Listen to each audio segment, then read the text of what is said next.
over your consult form. You did previous training with e-collar, sit, meet, sit, and then was it reactivity issues?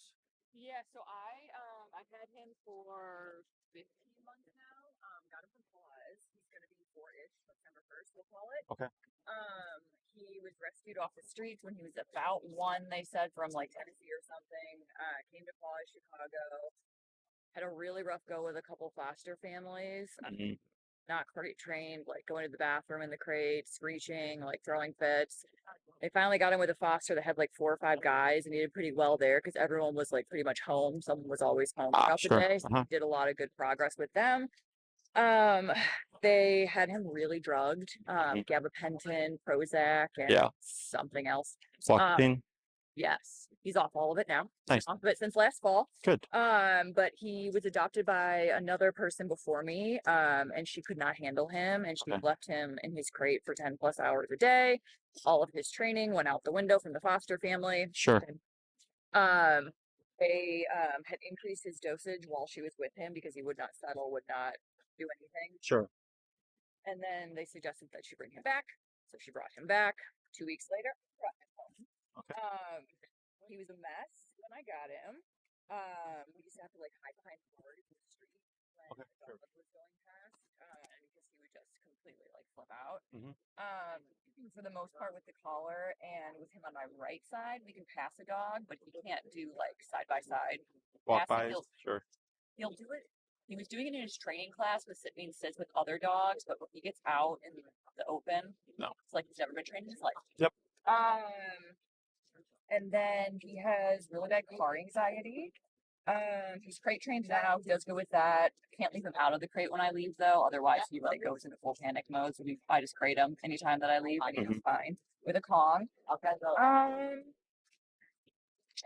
Bro, it's look who the fuck pulled up out of nowhere. Trainers at Sit Means Sit said it was, in their opinion, fear-based and insecurity on his part. Okay.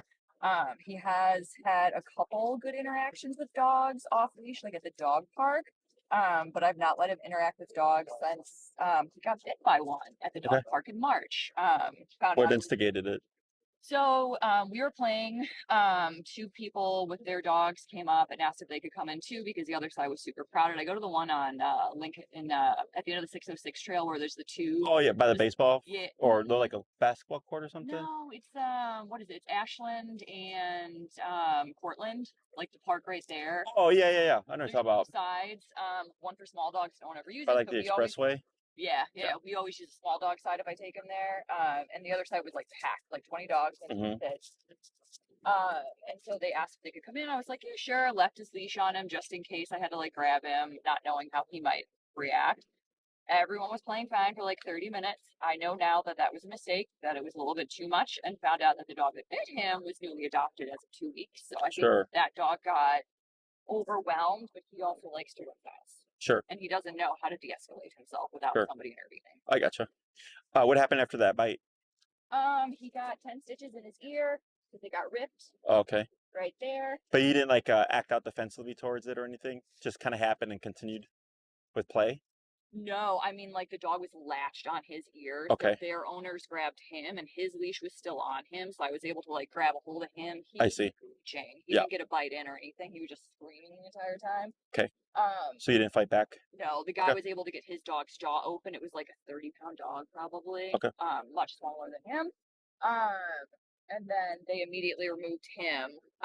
And then we got him to the vet. Yep. Since his ear was ripped. So. Okay. And how long ago, I'm sorry, was that? That was March. March. Okay.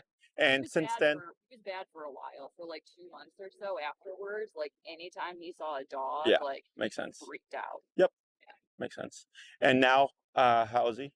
I've not let him play with any dogs because I'm terrified and I don't trust him. What about the leash reactivity?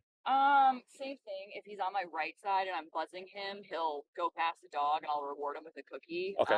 But he can't do like a straight pass by. Okay. Okay. This is for what's your number on your collar? This one. So it's got a couple of settings. It goes all the way up to 7 on the wheel, and then this is the 1, so it's like 1 buzz, 2 buzzes, and 3 buzzes. Okay. If I hold any of them down, they'll go for I think it's like 5 seconds or something like that. Okay. Constant. And then there's a setting to turn this base level up to like a 2 or a 3, and then it's like amplified on Yeah. each of these. So it's low, medium, high, and then 7 settings. Yeah. And so then which of the applications is he on? This is on low. Okay. He's usually like when he's not like alert or like defensive, he's good on like a 3 or a 4. Okay. If he sees a dog sit and we're trying to walk past, 6 or 7 it has to go up to, and I'm on the 3rd.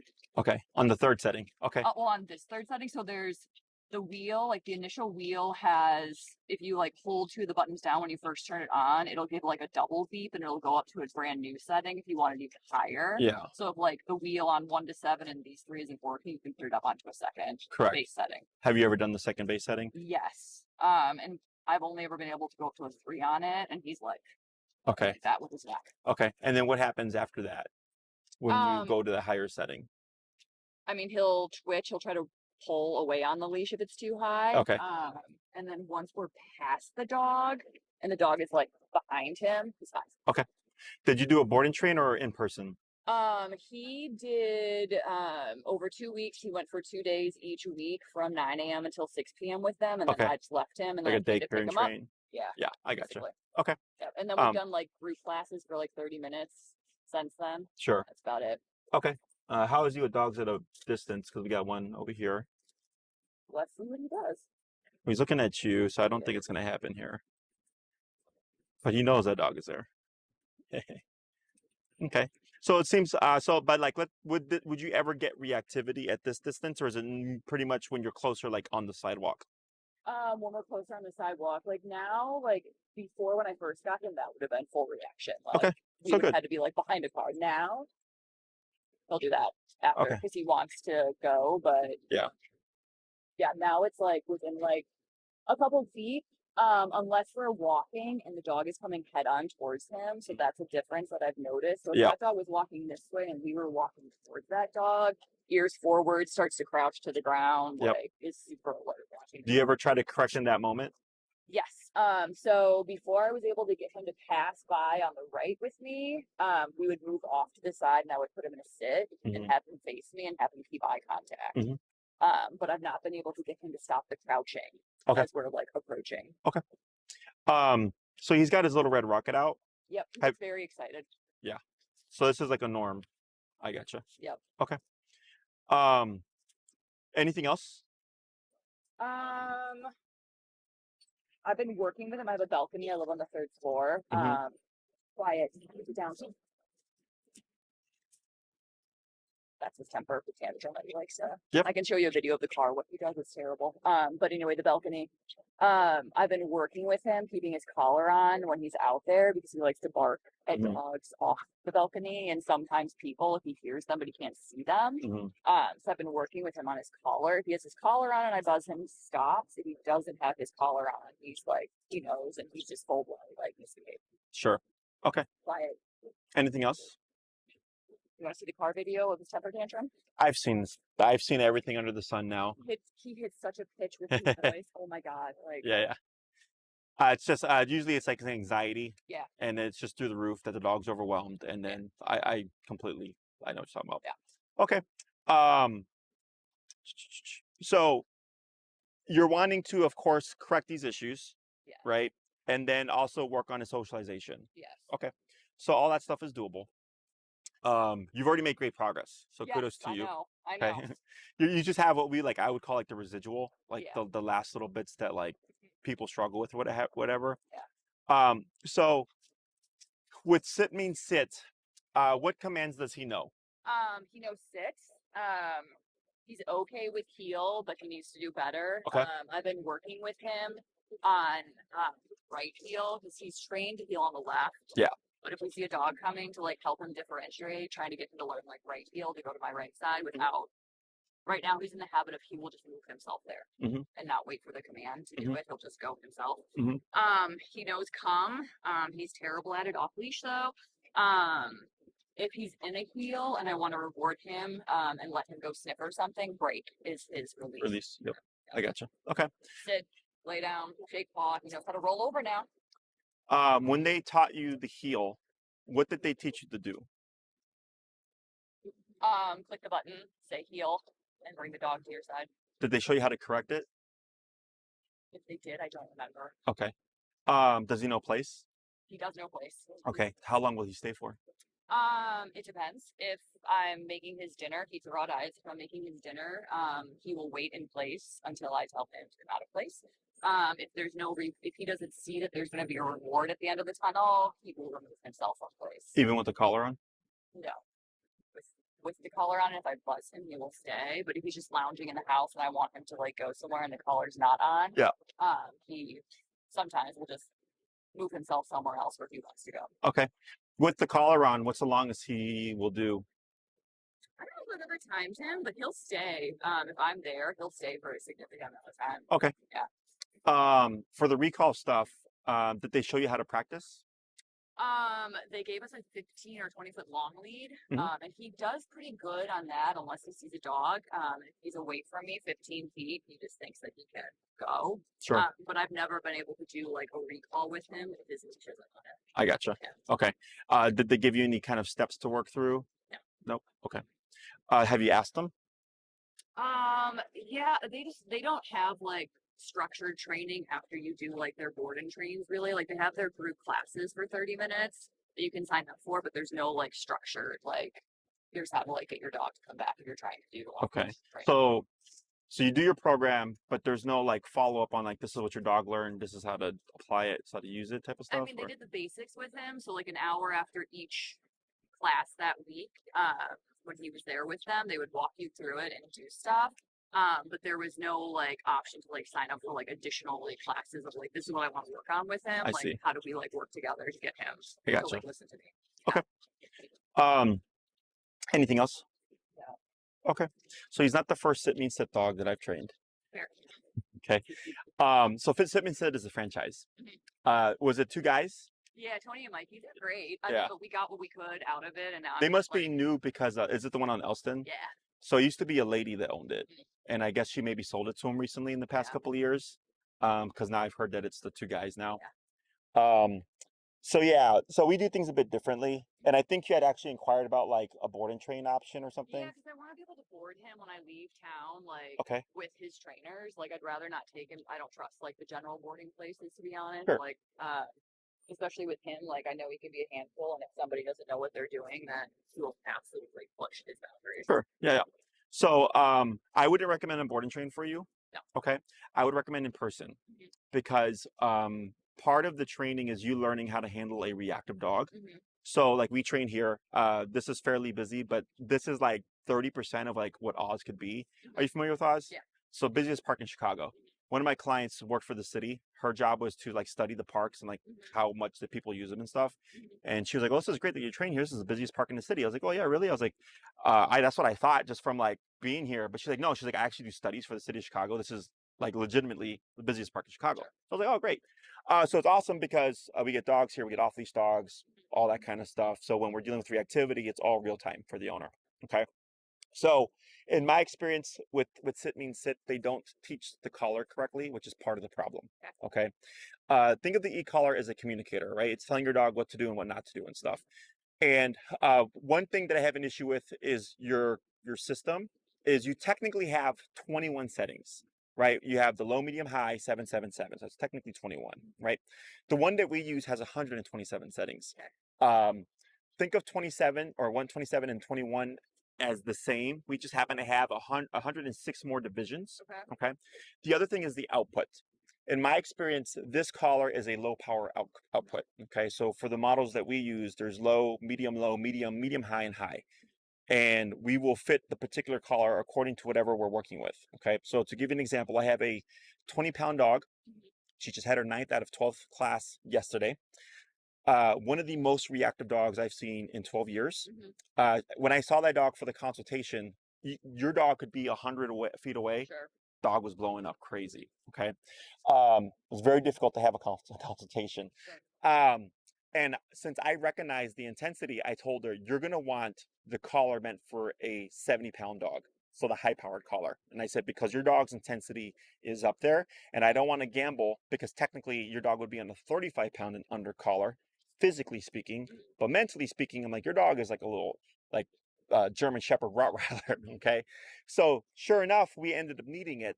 and we did squash the reactivity. It did take I think by our third class, we finally squashed it, but we needed all the power of the collar to squash the reactivity. Obedience-wise, the dog was at about a 25, 15 to 25 range for obedience stuff, but her reactivity was so intense, we needed a high-powered collar, okay?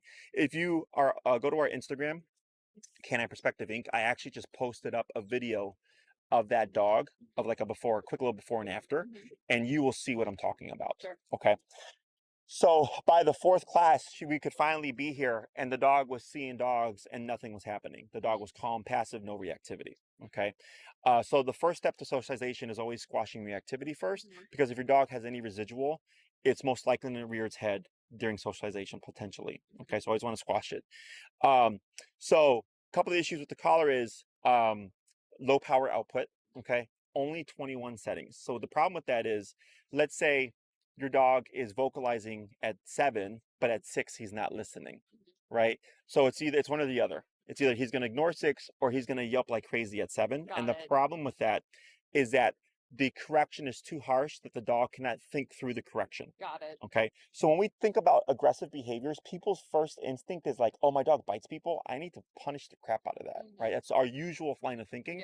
And they go, potentially, like with that little 20-pound dog, like we use max power, but we didn't do that right off the bat. We took a few weeks to figure out were other things going to work.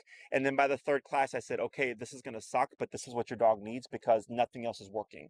And that's how we resolved it, right? Sure. But typically people go in and go, this dog's aggressive, I'm going to just punish the crap out of it, right? So we want a correction that's harsh enough that the dog goes, hey, that sucked, but also, how do I avoid it in the future? So the dog needs to also be able to think through it, which is why having that range is so important. Because if 70 is too much and 60 is too little, 65, 66, 64. Sure. Does that make sense? I can start to fine tune it. Felt like I've only been able to figure out like punitive punishment with this. And I've never been able to figure out like a setting where he knows like, oh, I'm just supposed to be listening right now. Like, Correct. It just feels like it's always a punishment. Correct. So most training is based upon punishment based. So punishment based, even though we're using an aversive, right, is they'll teach sit first using food. Oh yeah, he's food motivated. I got cookies in my couch here. And then we go, sit now. And then we slap the collar on them. And then we go sit. And the dog's distracted and they don't do it. And then we punish them for not sitting. That's punishment-based training, okay? For what I call communication-based training, even though it's still using an aversive, we use the pressure to shape everything that we want. Okay, so we actually use the e-collar to shape a sit. We use the e-collar to shape go to place. So when the dog feels the collar, the dog goes, oh yeah, this is what I'm supposed to be doing, even if we correct the dog at a higher number. Okay, so dogs don't really have a concept of good or bad. That's a human concept, right? You're like, I'm going to give you this bad thing at a high level to deter behavior, and the dog goes, oh, that sucked. But to them, they don't understand it as bad. Does that make sense? So it all comes down to how the e-collar is layered in. And this is also a big problem with most training, because most training is based upon we shape the behavior first using food, and then if the dog doesn't do it, we punish it. And then that creates issues, because we go from one side of the spectrum, which is all positive, praise, food only, to the opposite side of the spectrum, which is like, I'm going to punish you for not doing it. And we don't have any middle ground. Does that make sense? Yep. When we shape behaviors through pressure, we create that connection, that middle ground. Is that making sense? So I had a client, they did a 2-week board and train. The dog showed up shaking like crazy. And I was like, what's wrong with your dog, right? And I was like, is it the stress? They're like, no, he's got his e-collar on. When he has his e-collar on, he's always just like this, right? We were talking, and I said, in my opinion, it was not taught correctly because your dog is going under more stress, right? To me, this tells me the dog does not understand what's going on. And the dog's like, when the hell is it going to happen? Because I know it is, but I don't know why it happens. So they were really apprehensive of having to do e-collar again. And I said, trust me. And then we also have to upgrade the collar. Yeah. So they had their first class. I said, I don't want to see you for 2 weeks. You're going to rinse and repeat this exercise. We always start with heel first. Okay, heel, walking on a leash. And they go off, they came back the second class, and the dog was sitting calmly, ears back, nice and passive. They're like, this is crazy, Jesse. They're like, why is it that our dog is calmer now than before? I said, because your dog now actually understands the e-collar. Before, your dog was like, I know this thing will turn on, but I don't know why. And it's that I don't know why that created more stress for the dog. Is that making sense?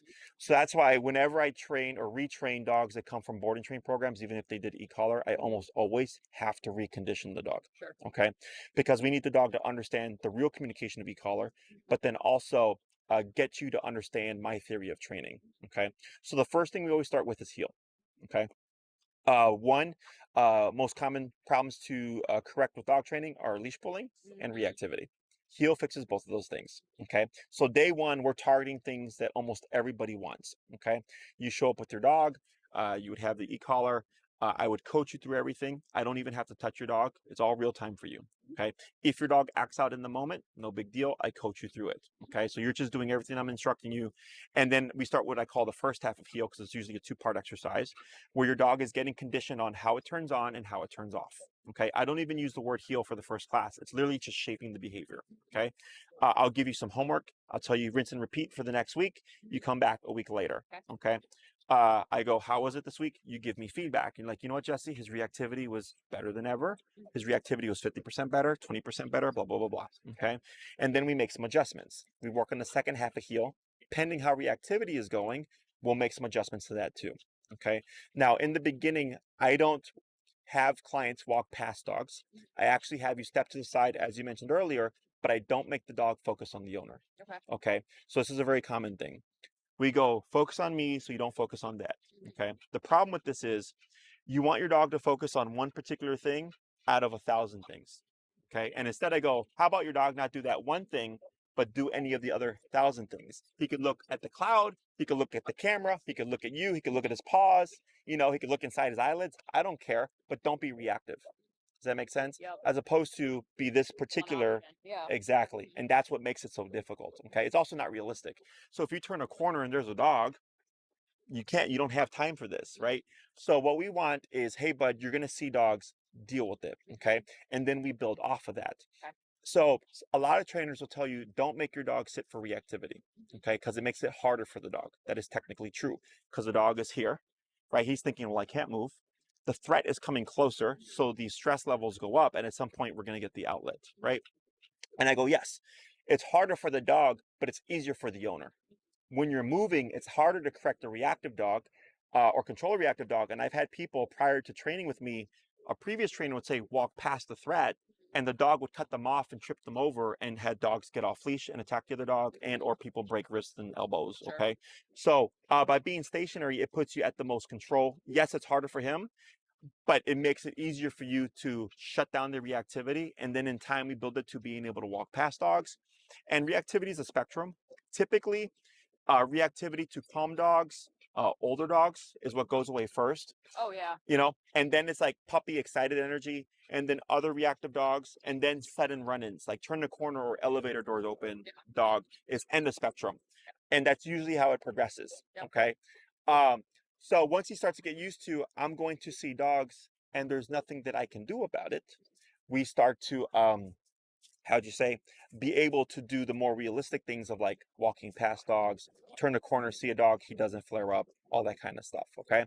So the first 2 classes are based around heel. The third class is a variable. Okay. So if your reactivity or his reactivity is doing really well, then I go, great. What would you like to work on today? Okay. If it's, hey, Jesse, we're still struggling with reactivity. I would like to do controlled context. I have a facility located in the near the West Loop by, what's your color set to right now? It's on a 4. Go to 6. Give it up here. Lightly pull up on your leash. Tap. Yep. Wait right there. Winston comes.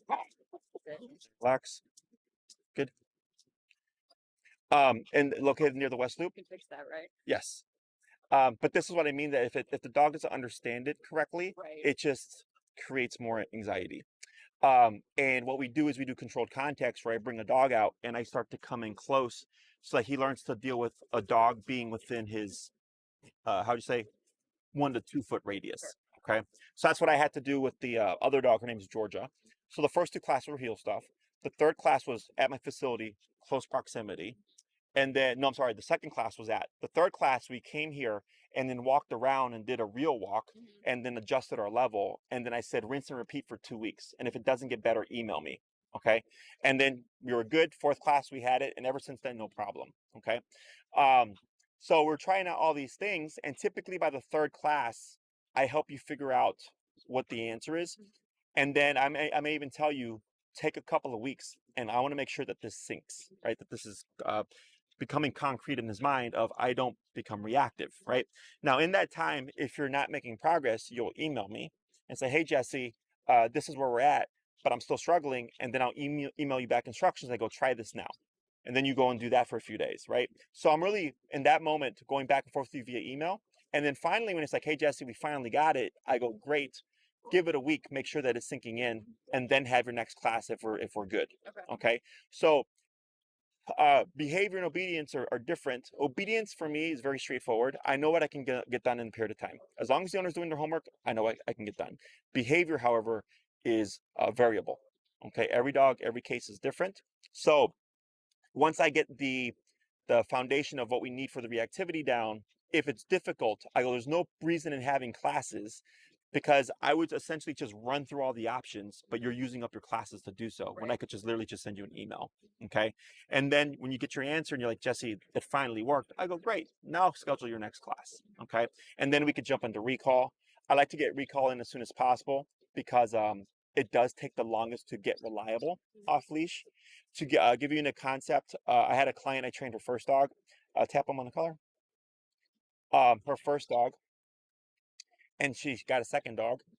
And when we were talking, she was telling me that her first dog took 6 months before she felt she was off leash reliable. Okay, it's normal because recall requires you to go to the park, let your dog run around, be distracted. I don't do stay, come. That's not realistic. I go, let your dog chase squirrels. If your dog likes to chase squirrels, let your dog do it. Okay, no prey drive. Only cats and dogs. Okay, so like let's say Monkeys, rats, squirrels could care less. alrighty, so that Nope. does make it a little bit more difficult. But what we would do is do what we can. So like if he has a buddy that he plays with, that's when you want to practice your recall. Okay. I don't do stationary stuff. Not realistic. No one's going to hold your dog for you. He's not going to be waiting there waiting like, hey, mom, I'm ready when you are. It's going to be he's doing something. I need you to come back right now. Okay. So that's what we train for. So I try to get that in. So the first two classes I would picture, they would be heel. Third class, potentially reviewing reactivity. If not, then we go into recall, either or. After we get the recall in, pending reactivity is doing really well, we could technically jump into socialization. Okay. And what I do is I teach you how to socialize your dog correctly, how to introduce them to other dogs correctly. Okay. It's a skill. Once you understand how to do that skill, it's literally rinse and repeat. Okay. I don't care about dogs on the street. I don't care about the random dog in the dog park. I do care about friends with dogs, family with dogs. Okay. Because that's realistic because he would see them on a regular basis. Okay. As you've noted, there are a lot of variables when you go to a dog park, right? In some cases, people get dogs. They've had the dog for a couple of weeks, a couple of days. To give you an example, I had a client. She lives over by Trebs Park, not too far from here. Her dog is social. Dislocated her husband's shoulder 3 times in 2 years. Sent him to the ER twice. Okay, very friendly dog, very big dog. Okay, they did the e-collar training. They were my first post-COVID client. So after the training, this lady comes up to them. They're like, "Oh, can my dog say hi to your dog?" They're like, "Sure," right? Their dogs go to say hi. That other person's dog goes to attack my client's dog. Okay. My client recalls her dog. Nothing happened. Everything was fine. She's like, "Oh, is everything okay?" Lady goes, "Yeah, we just got this dog the other day. He's done this a few times now. We don't know what his problem is." Yeah. She's like, "Well, it would have been nice if you would have told me that because my decision would have probably been very different." Yeah. Right. But you get ignorance like that, right? So I always tell everybody, I really don't care about the random dog on the street or the park, whatever. I do care about like friend dogs, stuff like that, because he would see him on a regular basis. Technically more control involved, right? But it also allows you to introduce him correctly so that we build trust and all that stuff, okay? I've also had dogs be attacked by off-leash dogs, unfortunately, and they're also capable of being social. It just has to be controlled and with the dog that they know and trust, okay? The fact that he became reactive again or more reactive after the attack makes a lot of sense because in that moment, he lost trust. And dogs, it's funny because they don't generalize when it comes to obedience. Sit in the park, sit at home, and sit at like the store are all different. But if they get attacked by one dog, all dogs are now an enemy. Okay, it's super common. So, but we can always rebuild trust with dogs that belong to friends and all that stuff. That's not a problem. Okay. In terms of like he's an over player, a little bit too pushy and stuff, you can actually address that with the e-collar as well. Okay. So at my facility, I run a quiet kennel. you know, we have as many as 70 dogs and it's quiet. There's no barking. Okay. We get the occasional bark. A new person walks in, or like a dog hears a neighbor or whatever, right? But it's not constant 24/7 barking. Um, they do treadmill time. They do duration work, which is go to place. They get to socialize. We get some dogs that just don't care for socializing, and they get what we call ISO time, which is they're in the pen and they just get to stretch their legs and stuff like that. Yeah. But you know, we keep things at about a 4. We don't let it go above 4. So the dogs are playing, but they're playing quietly. Okay, because when they go to 5 or above, that's typically where fights happen. So it's similar to like in high school. There was a game called Slaps, you know, where you'd go like this, or like, or they would slap each other like this, and somebody would inevitably slap too hard, and then you would have a fight, right? It's the same thing with dogs. They're roughhousing, they're biting each other, which is normal, but then one dog bites a little too hard, the other dog goes to correct, and next you know, we have a dog fight. Yep. Okay, so by keeping things at a 4, keeps it quiet, and also make sure that we avoid an actual dog fight most of the time. Okay, we get maybe one scuffle a year, maybe, you know, a little tiff here and there, but nothing that ever escalates to a full on like, oh crap, we got to yank the dogs apart. Okay, but it's because of that structure. Okay, then we get a lot of dogs that have been booted from other daycares because it was just a free for all. There was no structure. Yeah. You know, we get dogs that do well in the playpen, but they need an e-collar because that's what helps them tone it down. Like we have one, her name's Gretchen. She's like a Malinois mix looking dog. She got booted from her previous daycare because she was becoming too aggressive. Sure. And when I did her evaluation, she was like a really assertive player, and I'm like, that's why she got in the fight. And then we corrected her with the e-collar, and then now she's great. Okay. So question on any of that stuff so far. In terms of what I would recommend for you time-wise, I would put you at probably a 6-class program. Okay. Okay. So we have 4 lengths, 3, 6, 9, and 12-week programs. The 6-class program, think of it as like, I'm targeting the stuff that I know you want and that I feel you need. Leash walking has to happen. Recall. It's very important every dog to know recall. We have reactivity. And then how to socialize. Okay, so we have 2 classes on heel, 1 class on reactivity if needed, 1 class on recall, 1 class on socialization. The 6th class is your variable. Okay. It was like, hey Jesse, can we do another socialization class with like a higher energy dog? Yeah. Or can we review recall or whatever, right? Or you can pocket it. I get some clients that'll pocket it for the future in case anything happens. Perfectly fine, I don't care. If you did a longer 9 or 12 class program, that's you telling me, hey, I want as much control as possible. Okay. So think of the programs as the 3-week is I want to walk my dog. So if the issue was just reactivity and you didn't care about socialization, then I would say 3 classes. Sure. Okay. 6 classes is walk my dog, call my dog. 9 classes is walk my dog, call my dog, go to restaurants. 12 classes is all that, plus I let my dog off leash. I want to go hiking. I want to go picnicking. I want to take my dog everywhere with me. Okay. That's where we teach sit, stay down, come, place, heel, 6 commands, and we build everything to an off leash level. Okay. We also cover behavior, and the behavior, of course, is a variable. So I don't think your dog is that. It's not a severe case. It's what I would call like a mild to like moderate case. Okay. The more severe a case, the more I consider that taking time of the program. So I'll tell the owner, for example, Georgia, that was a severe case. But we were able to get it done soon enough in the program that she still, by the 9th class, was able to get everything obedience-wise done. And yesterday I showed her how to start building towards off-leash. And now she's going to take her time for the next month or 2 to practice, and then she'll come back when she's ready for class 10. Does that make sense? So that's all personal choice for you. So 9 and 12 are, I want more control. 6 is, I just want to be able to walk my dog, call my dog, and get this behavioral stuff done. Okay. And I'm confident that with the 6 classes, we can get that done. We would need to get the appropriate collar. Okay. That will have a great impact on your training. Okay. If you try to go about it with this tool, I'm confident to say now that will probably waste a couple of classes. And then I'll tell you, like, you're going to need to upgrade it. But now you've just used 2 classes and now you're left with 4 classes. Does that make sense? Yep.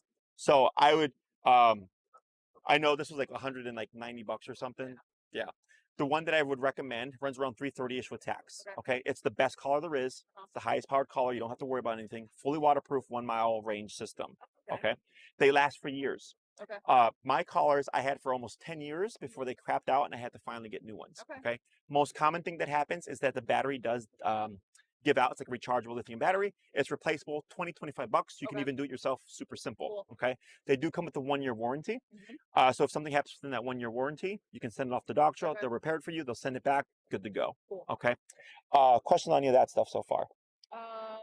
No, I like the mile radius because this is definitely not a mile. Yeah, I think that's like a half, maybe quarter to half mile range. Maybe Okay. more. I think it's quarter mile. Yeah. But other questions or non-related questions?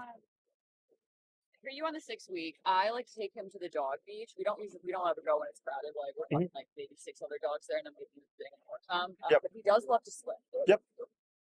Do you think he will recall the same in the water? Because he gets very excited about swimming. Yeah, as he so- will on land.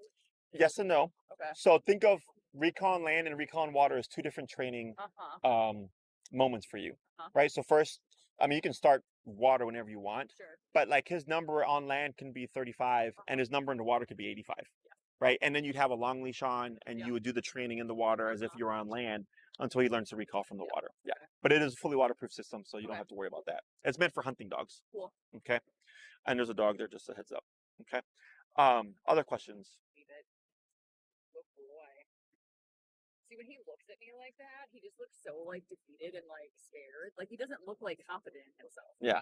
Well, reactivity is a stress response. Right. So we have 4 responses to stress: fight, flight, avoidance, submission. Yeah. Okay. Fight or flight are almost always the first two that we choose. If he's on a leash, which one is not available to him? Flight. Correct. Yep. So dogs are more prone to go to fight.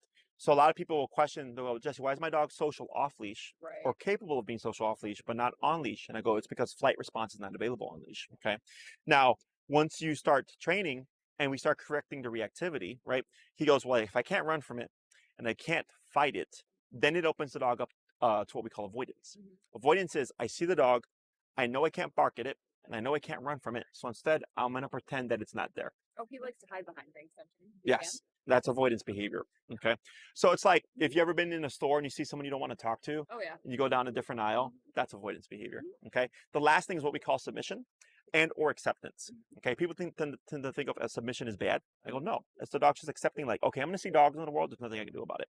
And that's where then you start to see that he'll see a dog and not even like get worked up about it. Okay. Not all dogs go to acceptance and not all dogs need to go to acceptance in order to do socialization. Right. Okay. We just, because when we do socialization, it's controlled context and we do it in a way that builds trust.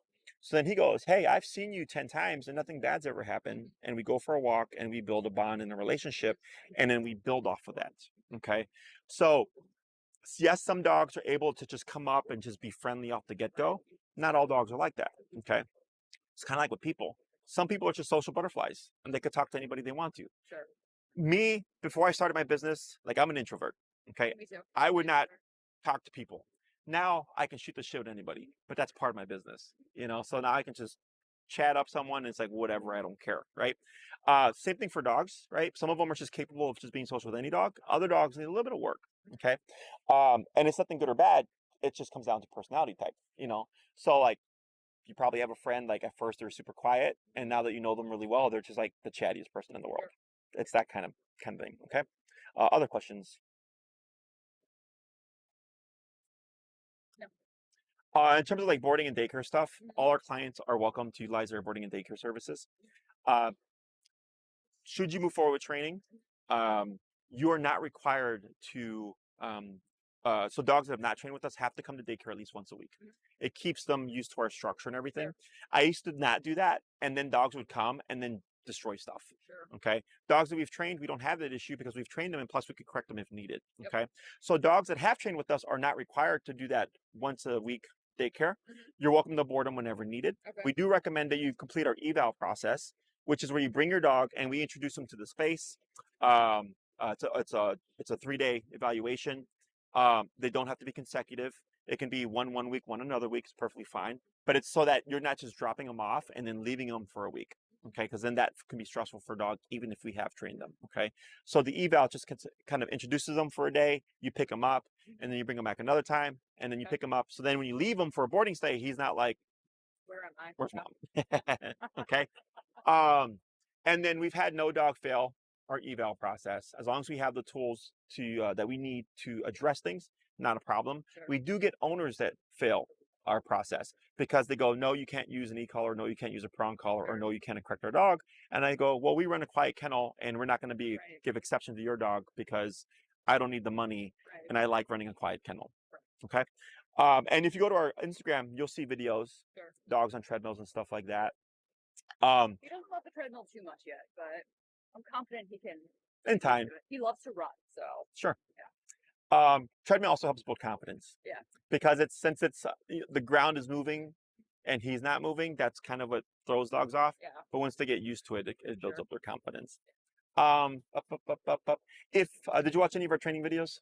I have not. Okay, so if you go to my website, canandperspective.com, on the homepage, if you go up a little bit, you will probably see, I think it's a video or a picture of a pit bull smiling in the sun. Okay. If you click on that video, it's a very good video to watch. Okay. That was a dog that was both human and dog reactive. That's in my facility. And by the end of the class, you see me petting the dog with my sleeve and the dog is completely indifferent to me. Okay. And then by the second class, they're like 180, no reactivity. Okay. Not every client is like that, but a lot of clients are, where it's in one class, we can get a lot of stuff done. Sure. Okay. But I do break down, what's going on. It's not a full hour. It's like 15 minutes where I've chopped it up and I'm explaining what's happening to give you an idea. Okay. That video is also part of a greater playlist called Client and Dog Training Highlights. And there are other videos of me breaking down other client sessions where I'm explaining how the e-collar works, the process of it, and then kind of like the before and after. Okay. It's always a great thing to watch because you go into like, okay, I see what he's talking about now. Okay. Other questions? Another one top of my head. So I live in like a 6-flat with 3 other dogs. He gets defensive in like on Kennel our run. Okay. like no, not we don't have a canine run. But on our block, like if he sees like a dog outside the apartment building, like full alert. Like Oh, sure. he's not a control, but like definitely territorial about the perimeter. Okay. Once you learn how to address the reactivity, that's easy. That's easy. Yes. Okay. And I'll show you other ways of correcting your dog. They're not reliant on the e-collar, because if you always use your e-collar, you become dependent on it. Right. Now, in these settings, I always tell everybody, yes, have your e-collar on. Right. Because even though he's doing good, you can't account for life. Right. Off-leash dog, tack, all that stuff. Unfortunately, it does happen. In the home, however, take it off, let him relax, not have it, poking his neck. So I appreciate that. Yeah. In the home, we expect to move past it. Right. Now, let's say when guests come over, he gets really excited. You may put it on 15 minutes or so to settle him down, and then once that's done, you can remove it. He's perfectly fine. Okay. If I hang this on the door handle and put like one of his little beds by the door handle so we can like place there, because he sees it and has his collar on, he will stay in place because he knows he's attached to the wall. But if he's not attached to the wall with his lead on, people come over, he's a body slammer. Yeah. Body so slammer. I do have like an exercise that I do for that. If your dog is social, it's not imperative that you cover it. But if it's like you would want to learn how to settle him down within that moment, you could turn like your 6th class to variable to that class. Okay. We do have a $50 upcharge for any in-home session, no matter where you live. I have clients that are like 2 blocks away. They still have to pay the fee just because we have to be fair to everybody. But yeah, if that was something you wanted to cover, we could do that as well. Not everyone wants a 70-pound dog. Yeah. So, and that we should be able to get done. I would say if everything's going well, and I don't think we're going to have issues here, but I have been wrong in the past, although it's rare now. I would think we could get that done in the 6th class as well. Now, if you feel like you'd want a little bit more wiggle room, a lot of people will go with a 9-class course because it gives them a little bit of a buffer just in case. And then we're able to cover like little extra things as well. And I push you as far as I can get you. Okay. So I'm not like, well, you only bought 6 classes, so I'm only going to take you this far. If you come back and you're like, hey, Jesse, we got a lot of work done. I go, great. Well, let's build off of that. Okay. So I can only take you as far as you're willing to go. That's another thing. So with that particular case that I mentioned earlier, that's a rare case. I get 1 to 2 dogs like that a year. But I told the owner the same thing. I was like, I can only take as far as you want to go. So if she was not willing to correct her dog at such a high level, we would have never gotten rid of that reactivity. Okay. But the fact that she was able to do so and was consistent with it and is still consistent with it is why she's not seen it in such a long time. Okay. Other questions? When I'm working with him, like we've done like a class and now it's my turn to do homework with him, how long do you recommend those sessions be?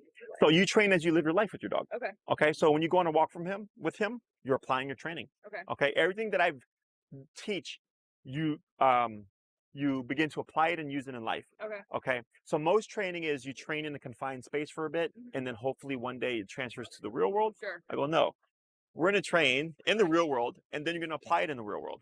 Right. So like your place command, if you're, eating dinner, watching TV, friends come over, go to the restaurant, right? You're applying it in life. Right. That's what's making it functional. Yeah. What's also making it functional is the fact of how I teach it allows you to use things and it's working in the moment. Okay. So like there's no like sit me and sit was always like to only like walk and work with them for like 20 minutes at a time. Like No. Okay. If you're walking them for an hour, you heal them for as long as you want. Okay. Now my general rule of thumb is 80% work to 20% play. Sure. So if I take a dog on a 1 hour walk, 45 minutes or so would be in the heel. 10 to 15 minutes or so would be you're free to be a dog.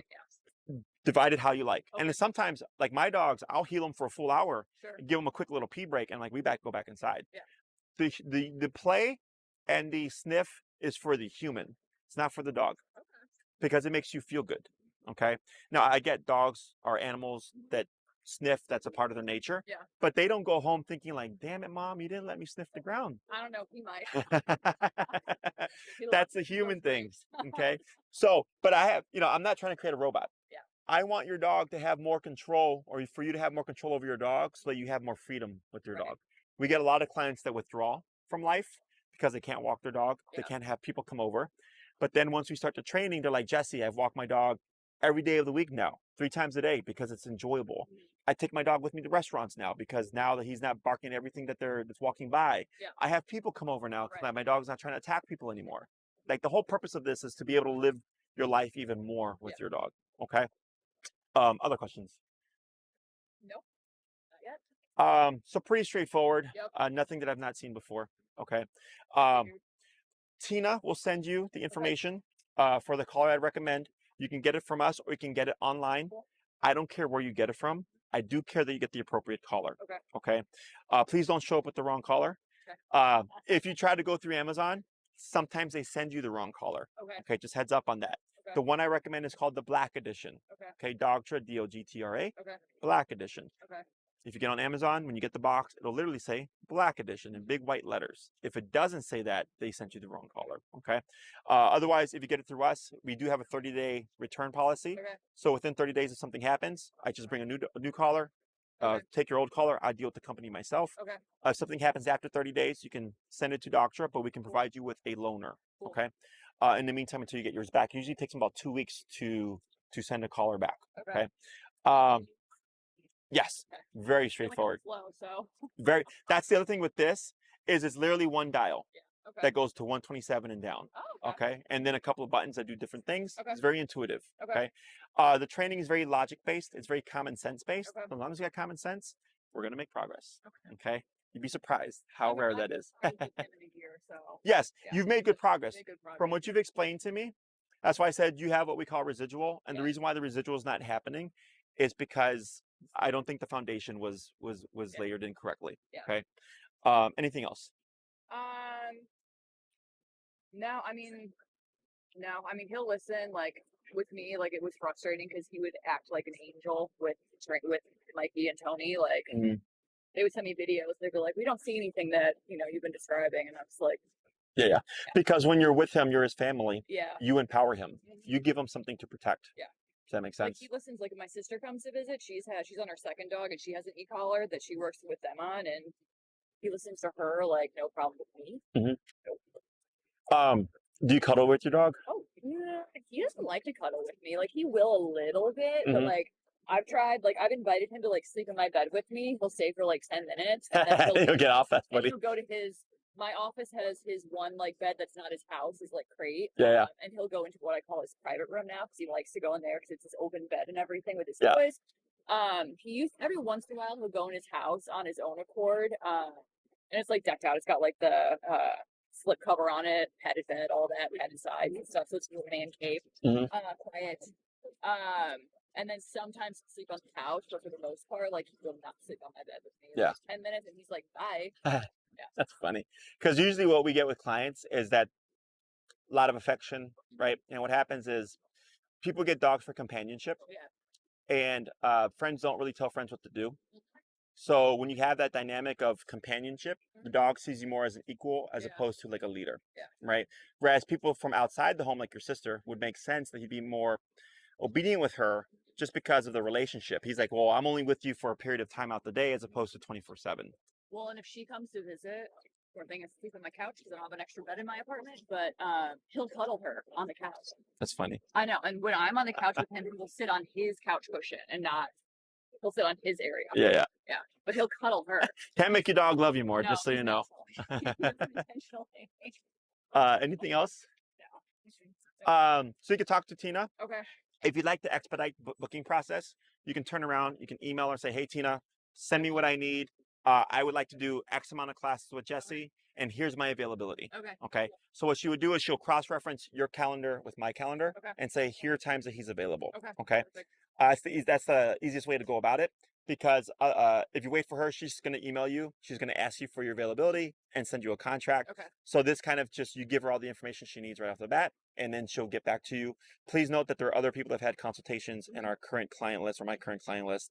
So if there's a little bit of a delay, don't worry. Yeah. She'll get back to you. Cool. But usually within 5 to 7 business days, if not that, we already got the process going. Cool. Okay. Perfect. She does go by the contract. So the moment the contract is submitted, she knows you're serious. Mhm. Please feel free to read that contract. Please feel free to ask questions about that contract. Okay. Cool. But it may delay because what's happened to other clients in the past is they'll ask questions. Other people are booking, Yeah. and then they're like, okay, these times are not available anymore. And they're like, but why not? And like, because other people booked while you're asking questions. Sure. Okay. Again, I don't care at the end of the day, but just so you know, because sometimes people get pissy. Other than that, nothing out of the ordinary. Okay. Anything else? No, thank you. You're very welcome. Thank you. Any other questions you may have forgotten to ask, you can ping Tina. Okay. Otherwise, she'll take care of you. And then if you're anything forgot to ask, you just let us know. All right. Perfect. Awesome. Awesome. Thank Take you. care. You have a good one. You too. Cool.